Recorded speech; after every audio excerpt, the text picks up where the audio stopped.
Mister Gopi ഇവിടെ വന്നിരുന്നു. അയാളോട് നിങ്ങൾ എന്നെ കുറിച്ച് എന്തെങ്കിലും പറഞ്ഞു? എന്തു പറയാനാ? ഞാൻ നിങ്ങളുടെ കാമുകനാണെന്ന് പറഞ്ഞു. എന്ന് പറഞ്ഞില്ല. ഗോപിയേട്ടൻ ചോദിച്ചു രാജൻ നിന്റെ കാമുകനാണോ എന്ന്. ആണെങ്കിൽ നിങ്ങൾക്ക് എന്ത് വേണോന്ന് ഉത്തരവും കൊടുത്തു. ഇതിലെന്താ തെറ്റ്? മൈ ഗോഡ്, അങ്ങനെ പറയാൻ പാടില്ലായിരുന്നു. ആളുകൾ എന്ത് വിചാരിക്കും? ആളുകൾ എന്ത് വിചാരിച്ചാലും എനിക്കൊന്നുമില്ല. എന്റെ കാര്യം അന്വേഷിക്കാൻ ഗോപി ചേട്ടൻ ആരാണെന്ന് ഞാൻ ചോദിച്ചെന്ന് അർത്ഥമുള്ളൂ. എനിക്ക് നിങ്ങളോട് സ്നേഹമുണ്ടെന്ന് പറഞ്ഞു.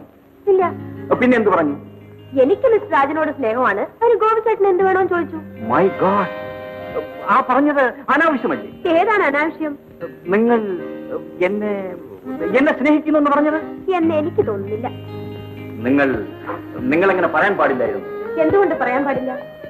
എനിക്കത് ഇഷ്ടമല്ല. എനിക്കത് ഇഷ്ടമാണെങ്കിലോ